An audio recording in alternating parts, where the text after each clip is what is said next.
Hey guys, how's it going? A2 Jack back here. So what I'm going to start doing for you guys, I'm going to try to do one a day.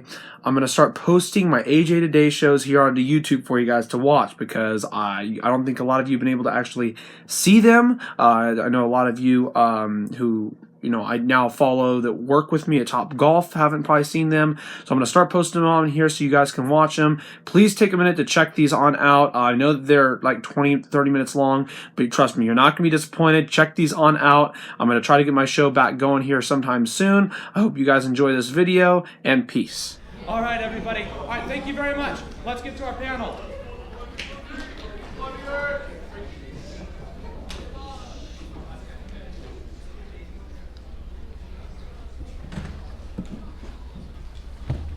All right, I would first like to welcome our sports side of the panel. First person being welcomed is Ty Fleming. He is a sophomore representing part of the sports side of the panel. Let's give him a round of applause.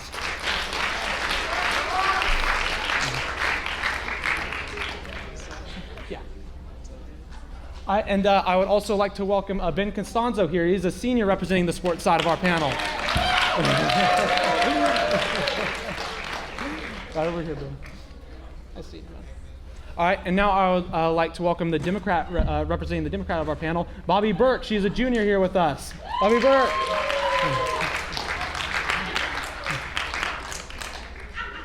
All right, and last but not least, I would like to welcome the person representing the Republican side of the panel. She is a senior. Izzy Swindler is here with us. Izzy, everybody give her a round of applause. All right. Thank you guys for being here and helping out this week. It really means a lot for the support. So we're going to just jump right into actually a pretty big issue. As some of you know who follow the news, there was a Republican debate, the fourth one through this election cycle so far. The biggest thing that was talked about, I think, during the debate was defense spending. And Rand Paul actually brought it up during the debate, and he said, he went back and forth with Marco Rubio. He said, how is it conservative to add $1 trillion expenditure for the federal government that you're not paying for? And basically he's saying, how can you be conservative but be a liberal on defense spending? So I wanted to get you guys in on this. I'll start with you, Izzy. So do you think Rand Paul is actually making a point there, or do you think that we should spend more on our defense spending and it actually makes sense to do so? Okay, so for me it's like this thing where I would love my tax money to go to the military, because that is something that it protects us as a people. It keeps our Constitution sacred and it protects us. Okay. But we don't have the money to be doing this. We're $19 trillion in debt. China owns half of us. They legitimately actually own half of that money. So who's going to pay for that? I would love to put more tax money into that, because we supposedly have one of the strongest militaries, but we don't have the money to be funding this. Okay. And until we have a tax cut, then maybe, but... Okay, that's a very interesting point. What about you, Bobby? What would you say on that? I agree with her, but I hate the military. But anyways, we don't have any money. We're in so much debt, and it's so pointless to putting taxpayers' money into something so stupid. Okay, so those are both big points, and I actually wish I could disagree to get the other side of this, but I mean, back to something you were saying, we just don't have the money for this. I mean, we already spent, this year alone, $610 billion on our military. That is more than the next 7 countries combined: China, Russia, Saudi Arabia, France, UK, India, and Germany. So the thing is, we could cut our defense spending in half. We would still have the biggest military budget in the world. You could still, yes, exactly. You could still be a big supporter of the military, but still you could cut the defense spending. I think that's a point that Rand Paul is trying to make there. I mean, and for example, I mean, we've wasted money as well with the spending. We spent $34 million on a base in the Helmand province of Afghanistan and ended up never using it. And our military also accounts for 54% of our discretionary spending in our government. And we actually had a program set up called the Commander's Emergency Response Program, and the Pentagon only had data for about 57% of the total $795 million spent on that program between 2012 and 2013. So yeah, we do waste a lot of money, and I think if even if we cut it little by little, we'd still have the biggest military budget in the world. Is there anything you guys would like to add on this? No comment. No comment. No comment. All right. All right, so go ahead. Just to give the other side. Yeah. Though I do understand where Marco Rubio is coming, because of the things that are going on, like the war on ISIS and I mean Putin moving in, and we don't really know what Putin's play is, but I would imagine that we all can agree that he's a dangerous man. So I understand the adding money to the military to toughen up our defense, to secure our country. So it does make sense that I do understand where Rubio's coming from wanting that. Okay. Because I know the Democrats would disagree, but I think most Republicans can agree that our tax money should be going to keep our children and ourselves safe. Okay. All right. Well, that's an interesting point to bring up. Thank you very much for that. So we are going to go to now something sports related. Earlier this week we figured out that Andrew Luck, quarterback of the Indianapolis Colts, he is going to be out for possibly 6 weeks with a kidney laceration. Now the Colts right now are 4-5. They do have a relatively easy schedule. They play the Falcons, the Bucks, the Steelers, the Jags, and the Texans in the next 5 games. I just wanted to get your guys' opinion. Do you think the Colts will survive without him and Matt Hasselbeck starting at QB, or do you think they're going to have a tough time winning the AFC South? I do think they'll still win the AFC South because that's obviously the worst division. They suck. You got the Texans who are second, and they have no quarterback either. Yeah. So it's like they're still gonna win it with Matt Hasselbeck. He's 2-1, I believe, as starting. So they're still gonna win. Yeah. What do you think, Yeah, Tom? I totally agree. He's above 63% on his passing completion. I think he'll take him above the AFC South. I just don't think they're going to make it to the playoffs, though. Well, if they still won the division, they would still make the playoffs. If they were to win the division, they would be like the 4th seed, probably facing like somebody who's the wild card. But even if they made playoffs, I do agree. I don't think they would win a game. I think that they are going to be the best of the worst to get in the playoffs. I mean, who did they pick up? They picked up Frank Gore. They picked up Andre Johnson in the offseason, and they haven't done anything. They haven't done anything so far. Their defense is struggling. But they are in the worst division in football. You have the Jaguars, you have the Texans, and you have the which team did I believe? Titans. Thank you very much. Yeah. So they have really bad teams in their division. So I still do think they will survive. I don't think it's gonna be that hard. But once they get playoffs, they're gonna get knocked out unless Luck's back and they somehow step up. But they did beat the Broncos, who were undefeated. They did beat the Broncos, but also Aqib Talib decided to poke somebody in the eye. Well, So that kind of cost them the game. That kind of cost them the game there too. But yeah, I do hear you. They did beat the Broncos. That's very impressive. Yeah. We're going to go ahead now and jump back to something political real quick. So the biggest thing that has been in the news about all of the Republicans and their positions on policies has been Trump's immigration plan. Now, this has been probably one of the most debated things in all of politics the past couple months. His 2 main policies that he has on immigration are build a wall between the U.S. and Mexico and have Mexico pay for it, and then deport all 12 million illegals that are already here. I wanted to get, I guess I'll get you to start on it again. What do you think about both of those policies that Trump has set up? And do you think that Trump will actually end up being the main candidate out of the Republican Party that will be the nominee? Okay, so personally, Trump's kind of a jerk personally, but he does say things that I think the government and the people of America do need to hear. He has made a couple key points, not that he gives any detail about what he's going to do, but he'll say, about the immigration, about picking up, last debate he said, let's pick up every single one of those illegal immigrants and let's throw them out. But what Trump needs to understand is he is not Eisenhower. He can't just pick up 1 million men and women and just 11 million. throw them over the border. Yeah. We don't have the money to support. We are having to pay for our own college, and now with the new immigration laws, if it becomes accurate, we're not his law, but the Democratic, where we accept them, we are paying for our college that we're all worried about. How are we going to pay for some random person we've never met their college? Yeah. It is difficult. What do you think about his idea to build the wall, though? I think it's a brilliant idea. You think that's a brilliant idea? We have a $20 billion bond on Latin America. We can hold them until they build that dang wall. Okay. All right. What do you think, Bob, on that? I think the wall should never happen because That's fine. immigrants are people too, and we shouldn't have a say whether or not a person should come to America or not. They come to America for a better life. They don't come in and bring hardly, because Trump says that Mexicans bring in a lot of crime, which that could be so, but I think it's false because they're coming for to get their children like a better life, and so I don't think we should build a wall. Okay. Is there anything you guys would like to add on that? I'm just gonna say I would vote for Trump. Okay. All right. Now before we go on, I do want to say. Any detail. I do want to say. I do want to say one last thing. About him wanting to deport 12 million illegals. Well, it was Alabama that actually tried this. And they actually ended up losing 40 farmers there. Farmers ended up losing 40% of their workers and $140 million worth of basically all their crops. And also, immigrants make up 40% of Wisconsin's dairy industry workers. And you know, it's just a matter of also few are going to be willing. Americans themselves are going to be willing to or able to perform the physically taxing or low-paying labor, which requires them to move with the crops. And even with wages of $15, $20 an hour, which is well over the minimum wage, it's not going to happen. So. What he doesn't realize is that we could very well lose out of a lot of our agriculture with it. Now, on the idea of building a wall, I do think that would actually be a pretty good idea.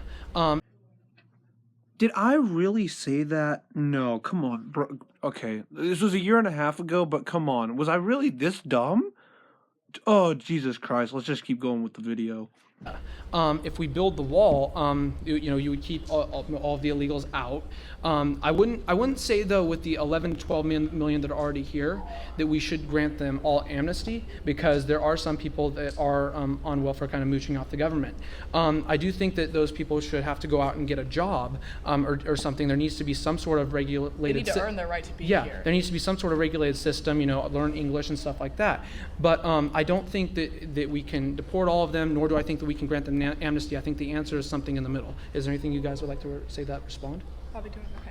Well, I mean, if they're gonna commit crimes and they're gonna trash our government, they're gonna mooch off welfare, not learn our language, and be using us and our money, they need to get their butts out of here. But the families who have had children in America, who work for their money, who have jobs, who learn English, I have no problem with them staying, because you can't just pick up a family and it doesn't work. Exactly. It's not feasible. But for the ones that are mooching off of our government, oh yeah, get them out of here. Okay. Oh, I hear you. Anything you would like to respond to that on, Bobby? You good? Okay. All right. So we are going to jump back to something sports related here. New York this week, the Attorney General there ordered two fantasy sports websites, DraftKings and FanDuel, to stop accepting bets from New York residents. This was actually something that was brought up in the CNBC Republican debate as well. I just wanted to get your, and basically I think this is a question that everybody can answer here. Do you guys think that this is something that should be regulated all around America, or do you think people should just be allowed to play fantasy sports in whatever way they want? Well, I think anybody should be able to play fantasy sports. I mean, that's crazy, to be honest. Just my opinion, though. Yeah. What would you say on that, Ben? I actually do play FanDuel, Okay. and it is actually really fun. I enjoy it. I like winning money. You guys probably like winning money. Who doesn't? Everybody should be able to play it. Okay. It's fun. All right. So yeah. No. All right, what do you think about that? I mean, to be honest, it's kind of a weird question to bring up in a debate, but for Yeah. Republican debate, but for here it works. Yeah. But I mean, Chris Christie slammed that down. oh yeah, well Chris Christie, he's always on Yeah. it. But I mean, it's technically a form of freedom of speech. You have the right to do what we want and say what we want. So yeah, I guess Yeah, and use your money whatever way you feel. gambling has become legal, so why not? What would you say on that? I don't think it's a big problem. Who Okay, yeah. cares? And then that's the thing. I think a majority of people would say that that's not a big problem, and therefore if they're going to shut it down, I mean, at least leave this something up for people to maybe even vote on. I don't even think it should get to that, though. I don't understand why this is even an issue, and they brought this up. I mean, people know what they're getting into when they're going on these websites and betting money to play fantasy sports. Aaron, if I may interject, I mean, you got on Fox News, what was it? I want to say it was a week ago.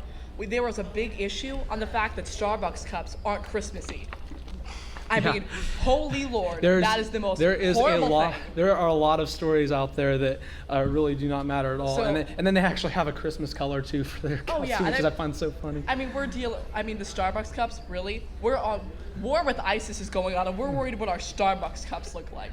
Like, I mean, hold on, ladies. Pumpkin spice lattes, they just trump everything. I saw actually a pretty funny picture. Somebody literally wanted their name on the coffee cup to just be "It's coffee" and posted it on social media. It's like, yeah, deal with it. You know, it's just coffee. It's it's not like it's anything. We're not starting huge. another American It's revolution. like drink your darn coffee and just be happy. That's all I gotta say on that. But anyways, that was good. Thank you guys for that. Since we do have some time, I do want to get to this. There was a story I saw this week that was also part of sports, but this actually gets back to something political as well. Apparently, black quarterbacks in the NFL are benched twice as much as white quarterbacks. And I know some of you probably are laughing on that, being like, okay, that's a weird story. Well, here's the thing. They basically, I think, try to make this as another like race issue or whatever. Let me give you some of the starting black quarterbacks in the NFL. So there's Tyrod Taylor, Teddy Bridgewater, Russell Wilson, Jameis Winston, and Cam Newton. There's also, I'm sure, a couple others was what I wrote down. Now there's the black quarterbacks that are benched. There's RG3. I think anybody who watches football agrees that he is complete trash now. There's Colin Kaepernick, who I'm sad to be a Niner fan because of what he's done. This was before he even decided to freaking kneel for the anthem. I'm dead. I'm roasting their ass. Sad to be a Niners Is fan. he actually All I can black, say though? is I'm glad that Blaine Gabbert's starting at quarterback. That's all I'll say about that. Is Colin Kaepernick actually black? Well, Yeah, he that's says he's what I was African American / European, so it's like a mix. But I mean, Because I've never he's part of considered that, yeah. Kaepernick to be a black Okay, man. well, like that's, you said that I I saw, was it was kinda like shocked. it's mixed, but he's part African American. That's what I'm saying. But Kaepernick sucks. It's nothing about race. It's just he sucks. That's what I'm trying to get to. But Who? then EJ Manuel. Now he is actually a good quarterback, but he's benched for that's right, a black quarterback, Tyrod Taylor. There's Michael Vick, who might be the one that I actually think could start over Landry Jones, and then there's Geno Smith, which he also is not that good of a quarterback. So basically, the question I wanted to ask all of you guys is. Since we see so much stuff brought up about race in the media today, and there is legitimate stuff, there are legitimate concerns about it, don't get me wrong, but the media definitely tries to make a lot of things a race issue, and this is what I want to ask you guys. Does the media, do they do this intentionally, or do they unintentionally try to make everything an issue of race? I'll start with whoever wants to start on that, go ahead. Well, I don't think they mean to do it. It's just kind of brought up. I guess it's a problem still. Going through what we've went through as a country, but I don't think they mean it. Nothing's really happened. Okay. Sorry, Bobby, this is horrible, but media is 93% Democrat. Pulling the race cards gets attention. It gets media attention. It gets we're going to see the headline, and we're all going to either, you roll your eyes or be like, oh, what's this? We're all going to click on it and read it. We do it. It brings them money. It gets them attention. They're not being benched because they're black. Kaepernick sucks. That's why he's being benched. I mean, so. What would you say on that, Ben? Most black quarterbacks are not that good. What the hell did you just say? I mean, you look at the past, you think, They did not like that response. We just said, these people out here did not like that response. no, I'm just saying, you look at them. This is not racist at all, guys. Let's just get that straight. We're just talking up here. We're good. Wait. We're still talking up here. Okay. Go ahead. Finish your point. I'm just saying, in the NFL, most black quarterbacks are not that good. You look at Geno Smith, he sucks. Michael Vick is not that good. But you can pull the race card and say just because they're black, they're not good. Well, here's the thing. No. People at wide receiver are obviously going to be better. I mean, black wide receivers are better usually than white wide receivers. Right. That's usually how it works. And white quarterbacks are usually just better than black quarterbacks. That's just how it works. It depends on the position, I think, in football. What would you say on that, Bobby?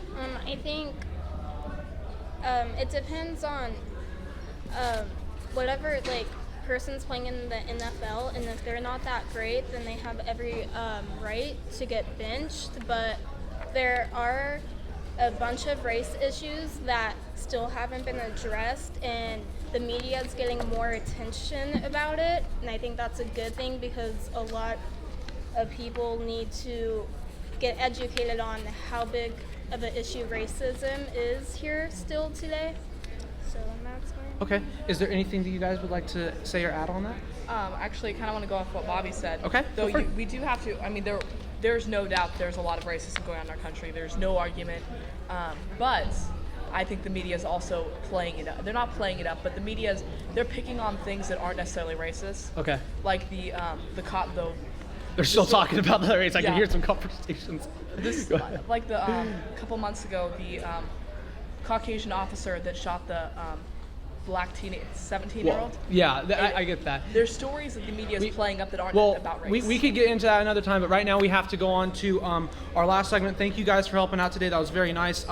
So what we're going to do here every week at the end of this show is we are either going to do a penny for your thoughts, where we will get an audience question from one of you guys, or I will do my 2 cents worth, where I will rant on a certain issue. So this week, since it's week 1, I'm going to go ahead and do my 2 cents worth. Here's my 2 cents worth this week. You guys just laughing because I dropped 2 cents. The drug war in this country is a complete failure and always has been. Now, some of you in this room, I'm sure, have taken my poll last week, which I am conducting on teen drug use, and I'm writing an article on it for Zebra Tales later this month. Now, the results I found of that poll are that 61% of the young people here have drank alcohol or done tobacco at some point of their life. And that 31% of young people have done hard drugs, anything all the way from pot to meth. Now, the reason that I did this poll wasn't just to try to figure out how many of you have done drugs. The reason I did this poll is I wanted to show how easy it is for young people to actually be able to get a hold of these illegal substances. So let's take a little journey back in time now to when the beginning of the drug war began. Richard Nixon proposed it, Richard Nixon came up with it June 17th, 1971. He said drug abuse was enemy number 1. Ever since then, the war on drugs has cost the American taxpayer $1.5 trillion in money. And state and local governments have spent $25.7 billion a year on it. Police expenditures alone have been $6 billion. Judicial expenditures have been $5.8 billion. Over 250,000 people are in state prisons for drug violations, and 51% of our total prison system people in are for some sort of drug crime. Someone is arrested for violating a federal drug law every 19 seconds in this country, and California itself spends over $45,000 per inmate and only $8,000 per student. So think about that. Your parents out there are spending $45,000 in taxpayer money every 19 seconds because somebody is going in for drug crime. 65% of the people in those prisons are Black or Hispanic, very disproportionate rate. $5.3 billion of state and local money is spent on marijuana prohibition alone. That's just pot. None of the other illegal drugs, just marijuana. In Colorado, now hold on, before I say that, some people may say, oh, if it gets legal, it's going to make it easier for kids to get a hold of. Well, that's inherently not true. In Colorado, marijuana has been legalized, and ever since then, youth usage rate of pot has actually dropped 2%. In the first 6 months alone of marijuana legalization, Colorado has saved $12 million in enforcement costs. 10,000 jobs have been created in the marijuana industry, a lot of those being free market capitalist jobs, and over $53 million has gone to tax revenue off of pot. Violent crime has dropped over 5% there, 60% fewer homicides, and 10% less property crime. And if that's not enough for you, let me give you another country's info. Portugal decriminalized drugs 2001, and ever since then their abuse rate has dropped in half. It's been cut in half. Now, what's happened under the drug war here in America? It's actually doubled almost. It's gone from 1% to 1.9%. Also, one last thing on this. Scientific Reports did a study back in February and found that pot is 114 times less dangerous than alcohol, and that alcohol is the most dangerous drug out there. So how hypocritical is it to say that, oh, I want all these other drugs to be illegal, but alcohol is the most dangerous and we're fine with anyone doing over 21? Now, before we go, I have one last thing to say on this. So ask yourself this. If you truly want kids to stop doing drugs, if you want a better economy with more jobs and growth, and you believe in freedom and small government, wouldn't you want drugs to be legalized? All right, thank you very much, everybody. That's our show.